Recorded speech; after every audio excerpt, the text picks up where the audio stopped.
diante de ti uma porta aberta que ninguém pode fechar. Diz que ele tem a chave de Davi na mão, que abre e ninguém fecha, e fecha e ninguém abre. E o Espírito de Deus me dera uma mensagem para esta noite, e eu vim falar sobre as portas que Deus colocou diante de você. As portas que Deus mantém diante de ti. Esta é uma mensagem que tem ardido no meu coração, e eu vou aproveitar que estou bastante calmo, estou meio surdo, e vou tentar passar ela com muita graça e paciência dentro do tempo que me resta. Você pode, por favor, se colocar de pé. Nós vamos fazer uso da Bíblia Sagrada e vamos ler o texto que está no livro de Neemias, no capítulo de número 3. Se faz necessário uma leitura um pouco extensiva do capítulo 3, mas nós vamos cortar o texto. Nós vamos ler do versículo de número 1 ao versículo de número 15, e depois nós vamos dar um salto para o versículo de número 26 até o versículo de número 32. Neemias, capítulo de número 3. É porque que Deus ministra no meu coração uma mensagem de portas, porque eu estou orando a Deus, pedindo que Ele nos dê uma palavra sobre decisão. É um ano de decisão, e nada para mim identifica mais uma tomada de decisão do que estar diante de uma porta. Diante de uma porta você decide: entra ou sai, entra, fecha, entra, deixa aberta, entra, sai, fecha ou deixa aberta. Diante de uma porta você precisa tomar a decisão. Você fica do lado de dentro, depois da porta, do lado de fora, antes da porta, na porta. Você precisa tomar uma decisão e entender que ela tem uma tranca, ela tem ferrolho, ela tem uma chave, e que tem algumas portas que não se abrem o tempo todo. É de suma importância tomar decisão diante das portas que Deus está abrindo diante de nós. Também é de suma importância não decidir forçar a porta que está fechada. Então Deus me mostra no capítulo 3 de Neemias uma mensagem sobre portas para a nossa vida. O versículo de número 1 da leitura do capítulo 3 de Neemias está escrito assim: E levantou-se Eliasibe, o sumo sacerdote, com os seus irmãos, os sacerdotes, e edificaram a porta do gado. Diga, a porta do gado. E consagraram e levantaram as suas portas até a torre de Meá, consagraram até a torre de Hananel. E junto a ele edificaram os homens de Jericó, também ao seu lado edificou Zacur, filho de Enri, e a porta do peixe. Diga, a porta do peixe. Edificaram os filhos de Racená, a qual amadeiraram e levantaram as suas portas com as suas fechaduras e com os seus ferrolhos. Diga, fechaduras e ferrolhos. E ao seu lado reparou Meremote, filho de Urias, filho de Cois, e ao seu lado reparou Mesulão, filho de Berequias, filho de Mesabel, e ao seu lado reparou Zadok, filho de Baaná. E ao seu lado repararam os tecoítas, porém os seus nobres não meteram o seu pescoço ao serviço de seu senhor. E a porta velha, diga, a porta velha, representaram na joiada filho de Pésia, Mesulão, filho de Besodias. Estes emadeiraram e levantaram as suas portas com as suas fechaduras e seus ferrolhos. Diga, fechaduras e seus ferrolhos. E ao seu lado repararam Melatias, o Gibeonita, e Jadom, Meronotita, homens de Gibeão e Mispa, que pertenciam ao domínio do governador Taquém do Rio.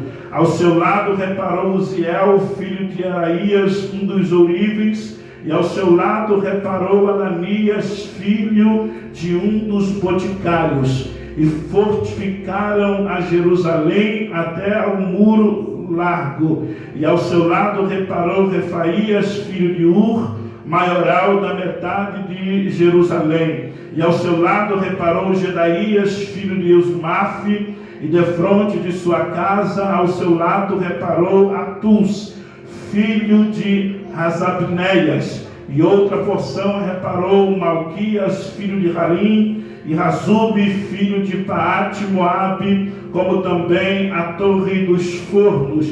E ao seu lado reparou Salum, filho de Aloés, maioral da outra meia parte de Jerusalém, ele e suas filhas, a porta do vale, diga a porta do vale.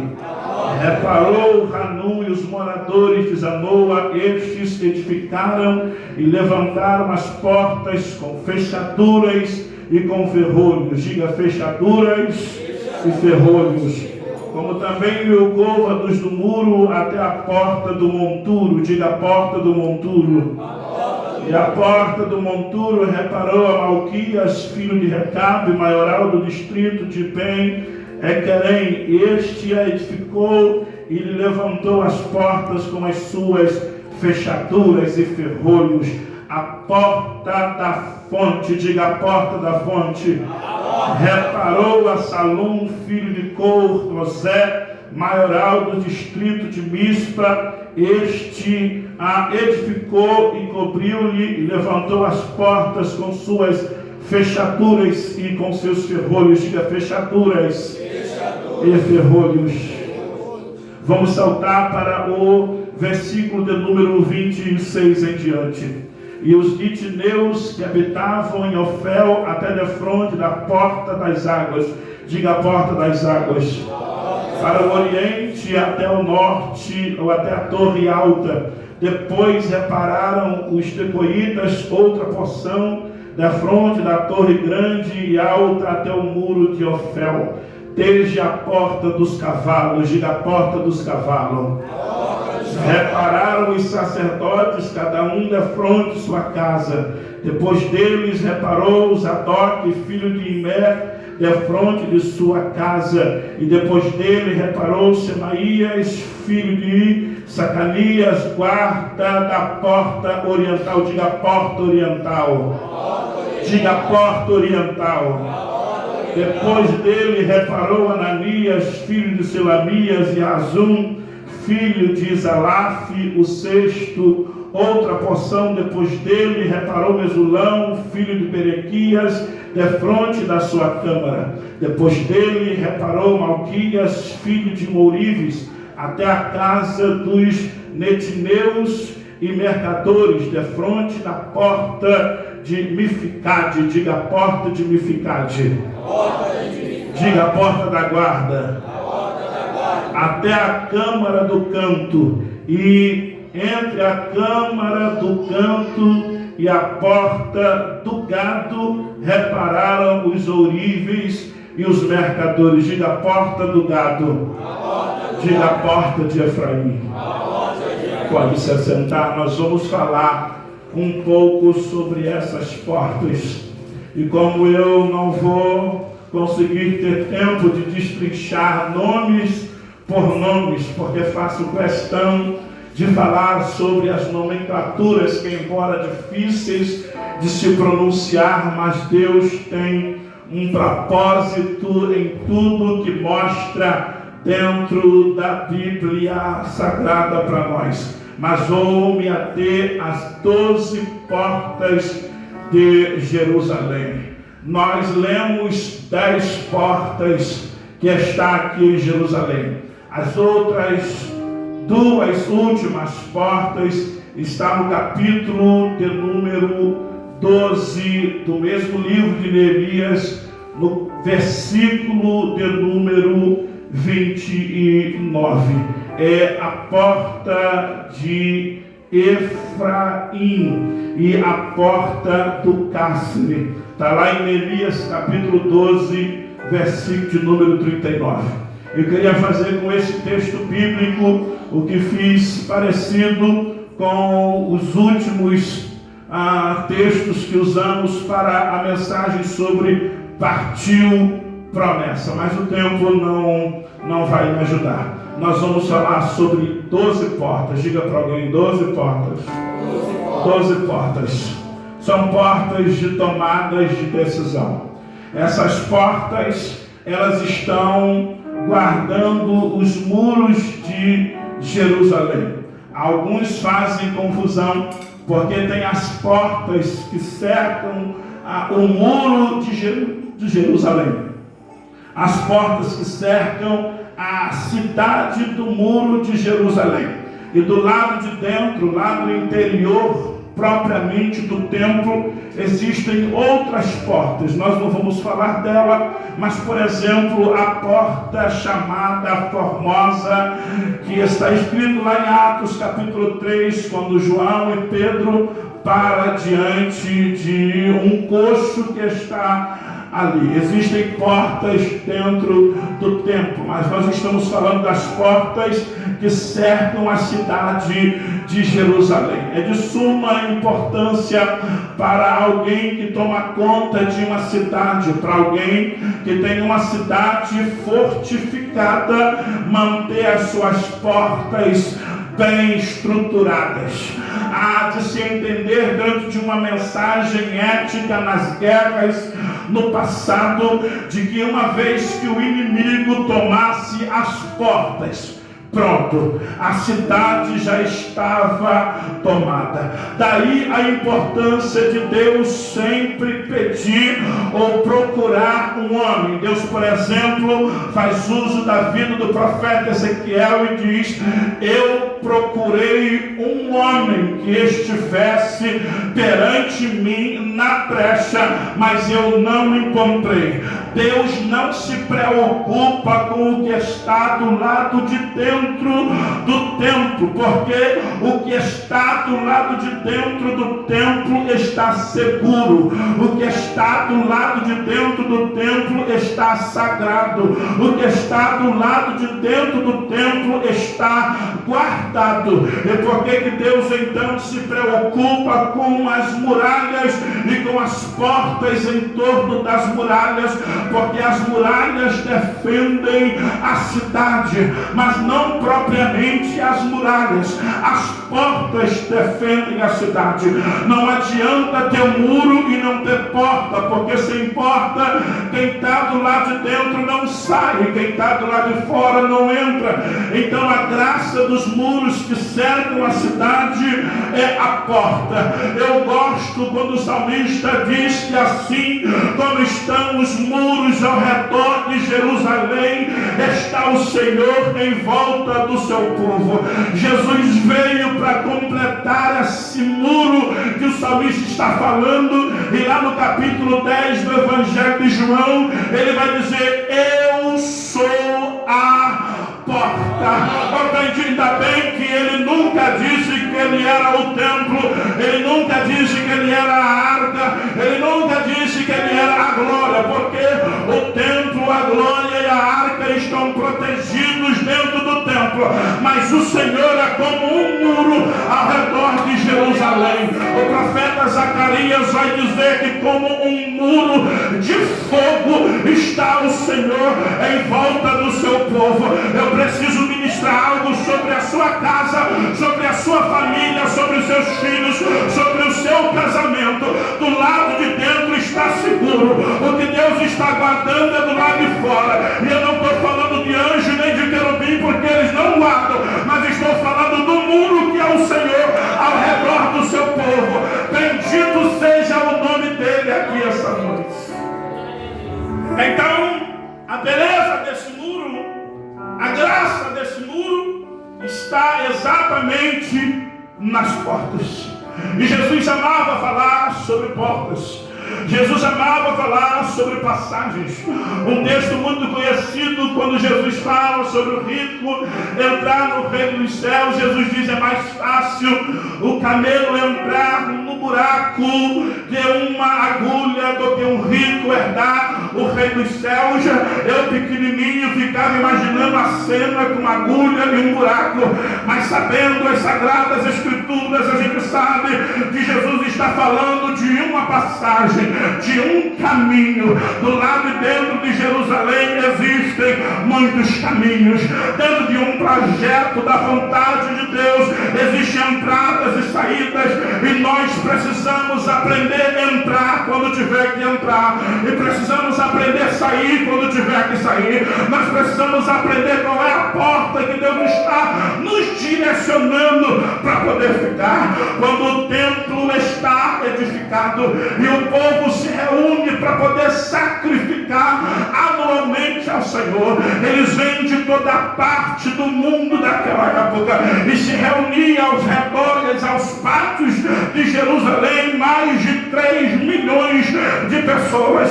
Haja vista que no próprio Israel já tinha muitos judeus que ficavam ali, e cada um deles se reunia à frente de uma porta dessa, como lhe aprazia. Ficar perto da porta de Jerusalém era ficar perto de Deus. Não sei se você já parou para pensar, mas no Antigo Testamento ninguém entrava propriamente no templo sem que fosse sacerdote, sumo sacerdote ou levita. O povo não entrava no templo. E onde é que o povo ia? O povo ia diante das portas de Jerusalém. É por isso que o salmista está dizendo que ele prefere estar às portas da casa do Senhor do que em qualquer outro lugar. A primeira porta que nós olhamos para ela, a Bíblia chama de porta do gado ou porta das ovelhas. Ou no primeiro versículo do capítulo que acabamos de ler, 3 de Neemias, a Bíblia está identificando que eles estão reparando a porta das ovelhas. Deixa eu chamar a tua atenção para um detalhe que na leitura você não deve ter percebido. Todas as portas que nós lemos dizem que tem ferrolho, dizem que tem tranca.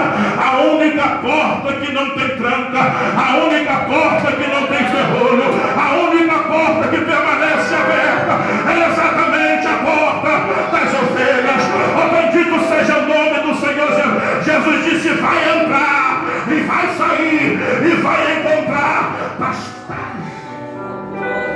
Também é a única porta entre todas elas consagrada ao Senhor nosso Deus. Aos leitores do Novo Testamento, quando nós olhamos para o tanque chamado tanque de Betesda, o escritor diz que o tanque fica perto da porta das ovelhas. E eu já disse aqui que por mais bela e por mais perfeita que as ovelhas fossem, elas tinham que passar pelo tanque. Por mais inteira e robusta que fossem, elas tinham que passar pela lavagem da água, porque a lavagem da água tirava os requisitos do deserto, a lavagem da água tirava a poeira das terras do deserto, a lavagem da água tirava a digital do dono. É importante isso daqui, tirar a digital do dono, porque a partir do momento que ele emprega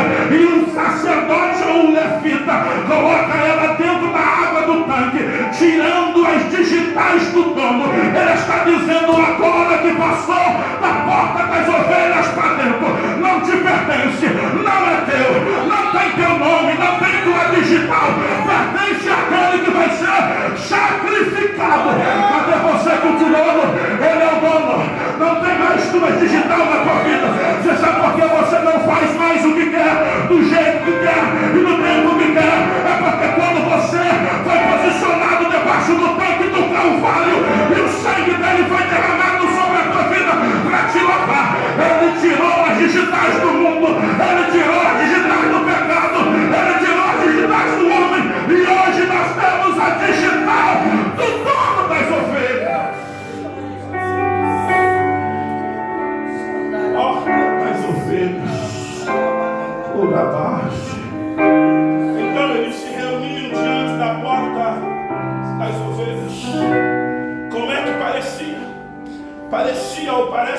pessoas que eles chegavam na porta do templo e entregavam para o sacerdote e pronto. Não.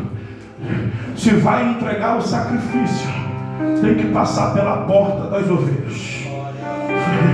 E ninguém era deslocado para poder pular a porta, para poder entrar em porta desafiada. Pastor, poderia entrar pela porta do peixe? Não, poderia até sair pela porta do peixe, mas para entrar tinha que ser pela porta das ovelhas. Pastor, poderia entrar pela porta velha? Um monte de porta, eu entro pela qual eu quero. Não, tu não entra pela qual tu quer. Tu pode até sair pela qual tu quer, mas se quiser viver os benefícios das portas que eu ponho diante de você, você precisa passar pela primeira porta, é a porta das ovelhas. Deixa eu ver quantos aqui essa noite já passou pela porta das ovelhas. É por isso que Jesus está identificando que o ladrão, ele não passa pela porta, ele pula, ele é salteador, ele procura outra entrada. Tem que passar pela porta das ovelhas. Quem passa pela porta das ovelhas tem ovelha para entregar. Quem passa pela porta das ovelhas tem sacrifício para oferecer. Quem passa pela porta das ovelhas é analisado. Perceba, você também não pegava a ovelha e entregava e vinha embora sem que antes o sacerdote analisasse a ovelha. Se acha que tu ia embora e ia ficar lá uma ovelha manca, o sacerdote ia fazer o quê? Não, então espera. A porta das ovelhas é lugar de análise. A porta das ovelhas é lugar de olhar minuciosamente onde é que está o defeito, quem é que tem o defeito, acredito seja o nome do corpo. Dá para passar ou não dá para passar? É por isso que não dá para pular de porta, tem que passar pela porta das ovelhas. Tá boa? Tá boa. Tá boa? Tá boa. Pode ir, meu filho. Creia, pode ir, obrigado. Próxima ovelha aqui. Criou como? Criei direitinho, separada. Dei uma ração diferente. Escolhia um capim diferente. Como é que é a tonalidade como é que é a tonalidade da lã dela? É bem branquinha. Essa mão bem branquinha, tá vendo? Como é que deixa eu tocar para ver? Se eu sentir. Será que tem alguma coisa escondida aqui na lã da ovelha? Não tem bicho? Não. Tem pulga, não tem carrapato, não tem bicho do deserto, não tem barata, tem latrã, tá limpinha. Tá limpinha, vai em paz. Teu sacrifício vai ser aceito. Ali na porta das ovelhas, era quem estava entregando a ovelha que era responsável. Mas para levar o sangue da ovelha lá para dentro do santuário, a responsabilidade era do sacerdote. É por isso que tu não tem que ficar se preocupando o que o sacerdote está fazendo com a ovelha que tu entrega. Entregar a ovelha é a tua oportunidade. Deixa o sacerdote, porque ele sabe qual é a responsabilidade dele. Você acha que eu vou acabar? Eu tenho 10 minutos para acabar o culto. Mas eu vou para a segunda porta. Eu ficaria aqui na primeira porta, mas eu vou para a segunda porta. A segunda porta é a porta do peixe. Eu gosto da ordem. Eu gosto da ordem. A matemática diz que a ordem dos fatores não alteram o produto, o resultado. Mas na Bíblia Sagrada, a ordem dos fatores altera. É por isso que Deus faz questão de proteger dentro da palavra cada sinal gráfico. Um tio, um ponto, está sobre a defesa dele. Eu sei porque eu botei um ponto. Eu sei porque coloquei uma vírgula. Eu sei porque existe ali um pontinho. Eu sei o que estou. Não tira e nem coloca. Não tira e nem coloca. Então a ordem é essa. A primeira porta das ovelhas. Diga a porta das ovelhas. Porta das ovelhas. Depois a porta do peixe. A porta do peixe, ela está apontando para a era do cristianismo. Não sei se todos sabem, parece que agora a cruz é o símbolo do cristianismo. Mas a bem da verdade é que a cruz nunca foi o símbolo do cristianismo. O símbolo do cristianismo era exatamente o desenho de um peixe. Quando a igreja estava sendo perseguida pelo império, e eles não podiam se comunicar e nem dizer que eram cristãos, eles pegavam uma pedra, um tijolo, alguma coisa que marcasse, e desenhavam na parede um peixe. E quando alguém passava por aquele lugar, descobria que ali passou cristãos. E porque a marca do peixe era importante ser colocada no lugar onde eles passavam. Porque se Satanás estivesse soprando na mente de alguém dizendo: desiste, só tem você, todo mundo foi preso na caminhada, você vai descobrir que ainda tem marcadores de peixe. A marca do peixe está comunicando: nós ainda não estamos só, ainda tem gente que está resistindo, nós ainda somos igreja. O imperador, quando quis juntar igreja e política, aí sim ele erigiu uma ideia de cruz. Diz: pronto, aqui está o símbolo da igreja. Mas o símbolo da igreja nunca foi uma cruz. O símbolo da igreja era um peixe. Veja, no Antigo Testamento, você passa pela porta das ovelhas e depois você vai para a porta do peixe. Você sabe o que é peixe para nós, não sabe? O que é peixe para nós? O que é peixe para nós? Almas. Peixe para nós é alma. Peixe para nós é alimento. Peixe para nós é vida. É que tem gente que, olha, eu não sou crente, mas cara, vai para a igreja. Isso é gente que nunca passou na porta das ovelhas, está querendo aconselhar alguém a passar pela porta do peixe. Não, eu não estou firme, mas eu conheço a verdade, cara, eu estou desviado porque eu não tenho vergonha na cara. O melhor caminho é o Senhor. É gente que não quer passar pela porta das ovelhas, mas você só consegue ter êxito, crédito na porta do peixe se você passar pela porta das ovelhas primeiro. A terceira porta que Deus coloca diante de nós está registrado no versículo número 6.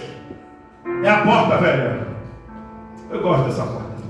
Perceba, essas portas não ficam abertas o tempo todo. Elas têm tranca, elas têm ferrolho. E existem homens responsáveis para abrir a porta ou as portas do templo. O mais famoso abridor e fechador e responsável de fechaduras e chaves na Bíblia, para mim, tem o nome de Eliaquim, profetizado pela boca do profeta Isaías. Deus está dando para Eliaquim a chave que abre e ninguém fecha. Mas como Isaías é um pregador e um profeta messiânico, ele estava olhando para o Eliaquim de Nazaré, e ele, depois de ressurreto em glória, diria: eu sou o que tem a chave que abre e ninguém fecha. Então essas portas estão fechadas. Qual é a única porta que não tem tranca? A das ovelhas. Na porta das ovelhas precisava ficar alguém de plantão.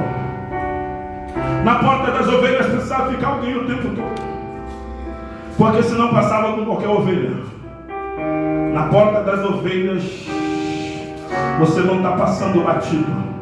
Na porta das ovelhas, quem está na porta está percebendo que tipo de sacrifício você veio entregar.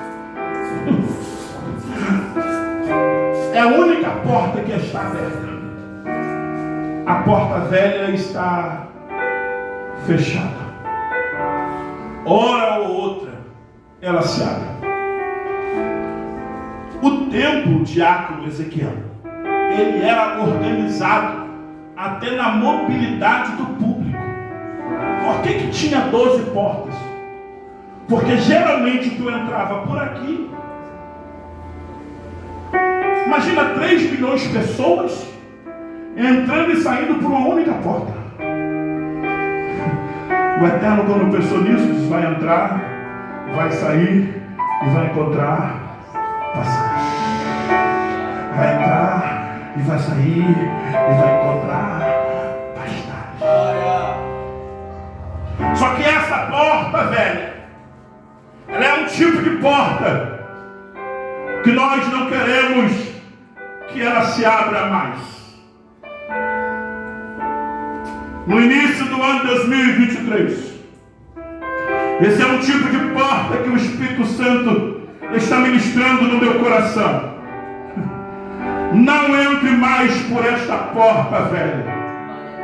E o Espírito Santo, a missionária Érica que disse: não vou ficar andando em ciclo. Não vou ficar repetindo problemas. Não vou ficar repetindo história. Não vou ficar vivendo a mesma coisa de 2022. Porque o que é isso? Isso é entrar e sair pela mesma porta. Mas nós estamos entrando por portas e Deus está abrindo outras. Parece que não tem saída, mas Deus está colocando diante de nós uma porta aberta que ninguém pode fechar. Essa porta velha, vou dividir a mensagem em 2 cultos. Essa porta velha, ela é uma porta que costumeiramente está habituada aos mesmos comportamentos. Essa porta velha é parecida com aquela porta formosa de dentro do templo. Quem é amiga dessa porta? O coxo. Quem é amigo dessa porta? O coxo. E todo dia, pensa num cara que nunca pôde ir em outras portas. Ele nunca pôde ir nas portas de Jerusalém. O único lugar que alguém levava ele para esmolar era na porta formosa. Mas um dia o Pedro e o João vai dizer para ele: tem outras portas. Você não vai ficar mais aqui diante dessa porta, esmolando isso, olhando para ela. Se perguntasse para aquele coxo tamanho, largura, profundidade, textura de pintura, ele saberia todos, nos mínimos detalhes, porque ele já está ali há alguns anos esperando alguma coisa diferente acontecer. Ele está tão habituado que ele não pede ninguém para colocar para dentro. Ele está tão habituado que ele não tem curiosidade de ir em outras portas. Ele está habituado ali, porque ali é o lugar que ele recebe esmola todos os dias. Só que tem um convite de Jesus para a vida desse coxo: você precisa entrar. Então vamos combinar: assim que eu curar você, você não vai ficar mais na porta de pedinte. Assim que eu curar você, você não vai ficar mais nessa porta de ciclo repetitivo. Entra para o templo. Aí a Bíblia diz que quando Pedro e João olha para ele, não tem ouro, não tem o prato que tem, te dou, levanta e anda em nome de Jesus. Ele deu um salto, deu um pulo e ele entrou para o templo glorificando a Deus. Na porta ele nunca deu um pulo, mas no dia que entrou, ele pulou. Já era no escândalo que ele estava fazendo, porque ninguém entrava no templo, mas ele entra e ele pula, ele salta, ele pula, porque só ele sabe o que Deus fez por ele.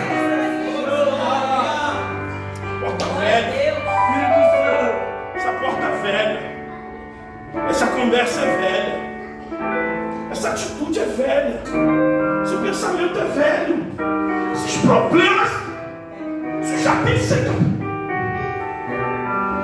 Tem gente que está fazendo bolo, está dando bolinho para problema de 7 anos. Parabéns pro problema, todo ano se repete, nada muda, nada muda. Parabéns pro problema. Porta velha, porta velha, tchau. Porta velha, tá lá em 2022, ei? Tchau, tchau, foi. Porta do Vale é a 4ª porta e eu termino nela. Para os leitores da Bíblia Sagrada, vão perceber que uma das portas, chamada Porta Oriental, é fantástica. Ali dá uma mensagem. Eu vou só dar um spoiler da Porta Oriental, antes de terminar. Porque a Porta Oriental é fantástica. Olha a Porta Oriental. A Porta do Vale. A Porta do Vale é uma porta estratégica. Sabe o que se passava na Porta do Vale? Lixo, excremento, esgoto. Quando o Neemias vai reconstruir o muro, ele vai olhar a cena exatamente da Porta do Vale, na Porta do Monturo. Não tem problema não, Neemias. Para reconstruir, a gente pode até se posicionar e começar na Porta do Vale do Monturo. Mas nós vamos chegar na porta das ovelhas, do peixe. Nós vamos chegar na porta oriental. Nós vamos chegar. A porta do vale é uma porta onde era reservada para passar sujeiras. A porta do vale era como se fosse uma passagem. Não tem hoje já tem isso. Olha o que eu estou falando há muito tempo. Já viu elevador de serviço? Pessoas que entram no elevador de serviço e outro limpinho, bonitinho, vai entrar no elevador de serviço? Não. Só aqui no shopping da Ilha do Governador que eles põem a gente para entrar no elevador de serviço. Você entra cheirando frio e sai de lá cheirando chorume. Se você for lá na Barra, de elevador de serviço, de cadeirante a cadeirante, o cadeirante falou: você estuda com a perna boa, ao invés de andar de escada. Eu falei: vai dormir. Eu dei uma receita boa para ele aquele dia. Mas era isso que tinha lá. Então não passava com o lixo pela porta das ovelhas? Não, tá maluco? Não passava com roupa suja na porta do peixe? Tá doido? As coisas não se misturam, não tem mistura. Não se mistura. Quem é limpo é limpo. Quem é sujo é sujo. Não tem mistura. E detalhe, Deus é tão poderoso que Ele reserva lugar de puro e lugar de impuro. Ele sempre se preocupou em manter o impuro no lugar do impuro e o puro no lugar do puro. Está leproso, vai ficar no lugar leproso. Você tem uma doença que te impede, você vai ficar no lugar doente. É que hoje com amor a gente mistura tudo. Mas ainda não tem mistura não. Tem mistura não. Aquele que está limpo, limpe-se. Está sujo, suje-se. Não tem mistura. É por isso que não dá para a gente ficar no mesmo ambiente, você entende?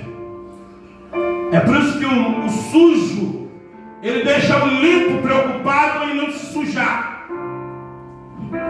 E o sujo, na verdade, fica sem graça diante do limpo.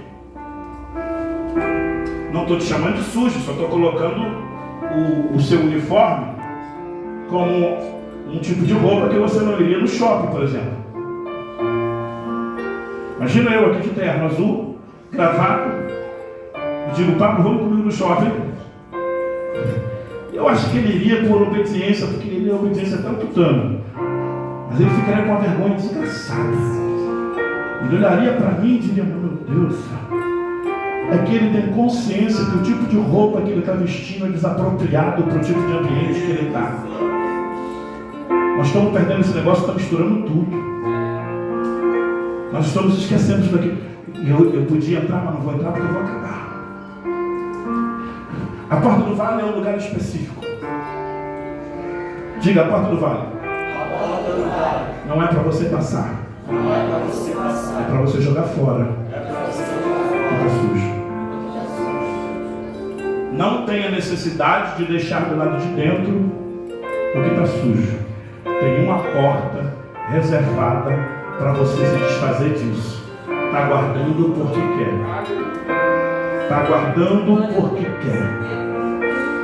E detalhe, o cheiro vai denunciar daqui a pouco. Que essa noite, esta porta se abra para você se desfazer disso. Em nome de Jesus.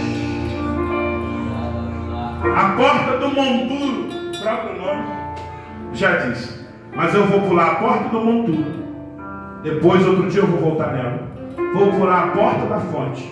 Vou voltar nela.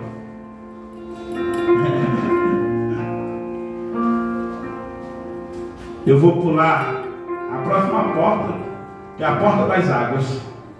Porta para tudo. Organização é o reino de Deus. Eu não inventei regra. Um dia desse eu estava vendo uma mensagem que me deu nojo. Olha o tema da mensagem. Chega de regras. E o povo? Quer dizer, chega de regras. Vaso não é lugar de mijar, não tem regra? Qualquer lugar. Tem regra? Não tem regra, homem entra onde mulher está, mulher entra onde homem está, não tem regra, criança entra onde é adulto, não tem regra, adulto entra onde criança está, não tem regra. Mas isso não é reino do céu, o reino do céu ainda tem regra. E deixa eu te falar, o princípio do tempo ainda vale.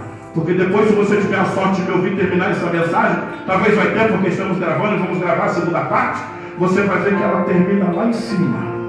O princípio do tempo ainda está lá em cima. As portas estão erigidas, os fundamentos estão lá, os muros estão lá. Muito melhor do que os muros daqui, as portas muito melhor do que as portas daqui, porque lá não tem porta de fato nem de monturo. Lá as portas é só de honra. Lá as portas é só de rei, é só de príncipe. Bendito seja Deus. Mas eu vou pular a porta dos cavalos. Os caras iam para a guerra. Vontade de pregar, mas eu vou terminar. Os caras iam para a guerra. Aí tu pensa assim: vai, não, passa, vai dar jogo aqui não. Vai passar pela porta dos cavalos.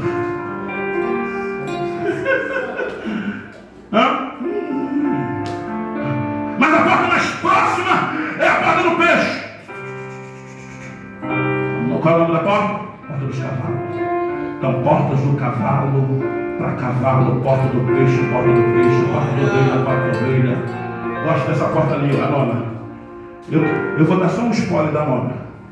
Presbítero Jonas. Ela é a porta oriental.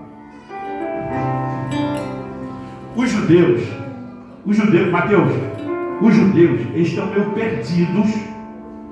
Os estudiosos judeus, os escribas, muito tempo, sacerdotes, eles estão perdidos concernente a Jesus até hoje.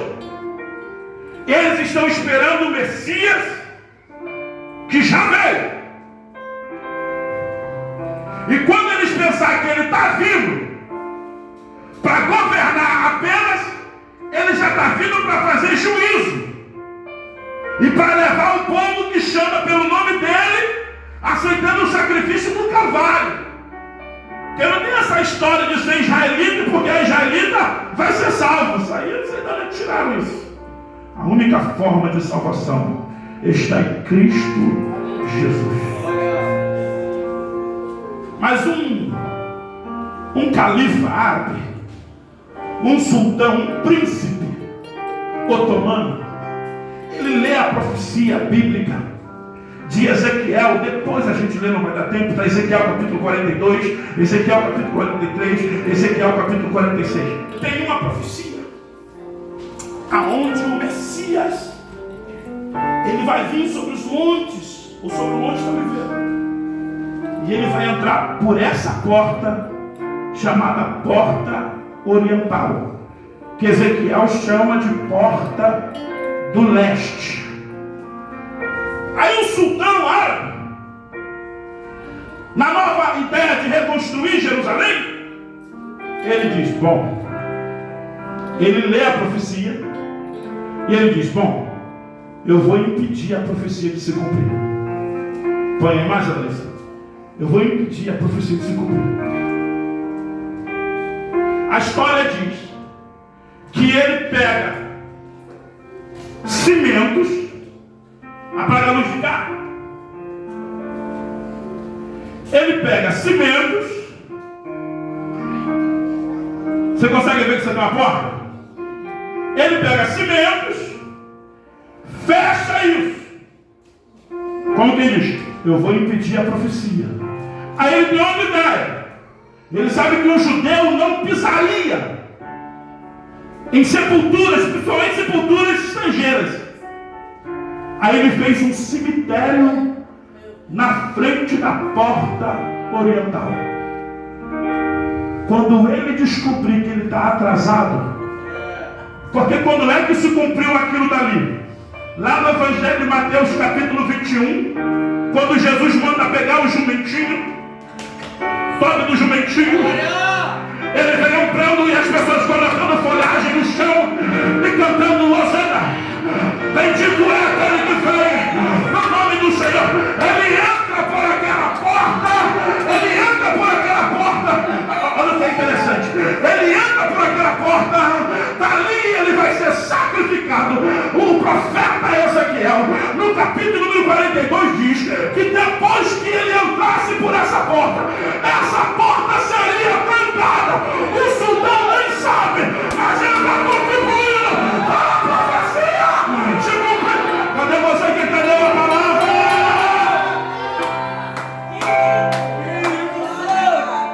Quando ele descobriu isso, li um monte de texto bíblico. Eu sou um leitor da Bíblia, os irmãos sabem.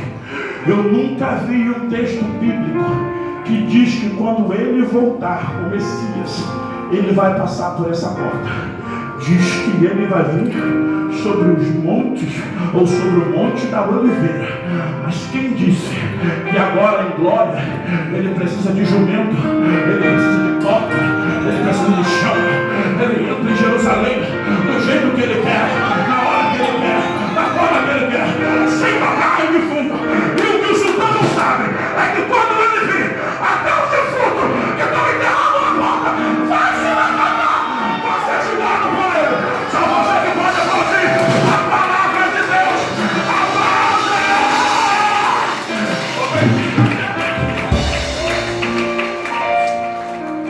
Quando eu for em Israel, eu vou chegar aqui nessa porta e eu vou fazer.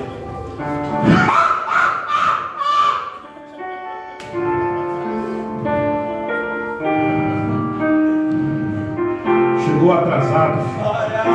Ele é dono do tempo. Ele chegou antes. Ele entrou antes. Ele saiu. Sabe o que é mais interessante que eu concluo? Concluo agora. Você sabe que esse muro, essa porta, ela não é a porta da época da cidade de Jesus. Porque quando você vê lá, os arqueólogos, eles precisam fazer escavações de metros e metros de profundidade para a antiga cidade. Sabe o que é lindo? Depois você lê o profeta Ezequiel, no capítulo... Zacarias, no capítulo 14, no versículo 4, diz assim, ó, aqui para ver, gente, está escrito assim: quando ele vier sobre os montes das oliveiras, o texto está escrito assim, gente, está escrito assim, eu fico toda arrepiada. Está escrito assim, olha, o monte das oliveiras vai se fender no meio, fazendo oriental para lá e ocidental para cá. Quando ele estiver aqui, ele está de frente do Monte das Oliveiras. Quem está de frente do Monte das Oliveiras tem essa entrada, que essa é a entrada principal do templo. Ele está vendo esse templo, essa porta. Diácono André, quando ele pisar no Monte das Oliveiras, que abrir para um lado e abrir para o outro, qual é a porta que vai para lá embaixo? O que o profeta disse que ele passaria, mas ele não vai passar nem na de baixo, ele não vai passar nem na de cima, ele vai passar por cima. E para ele essa Jerusalém já está tão uma em cima da outra. Veio um, colocou em cima da outra, veio outro, colocou em cima da outra. Ele falou: quer saber? Eu vou para o meu pai, vou preparar um lugar, e eu também vou fazer uma Jerusalém e vou colocar em cima dessa Jerusalém. Eu vou fazer uma Jerusalém. Ela desce no alto, quando a noiva ela está viada, ela desce.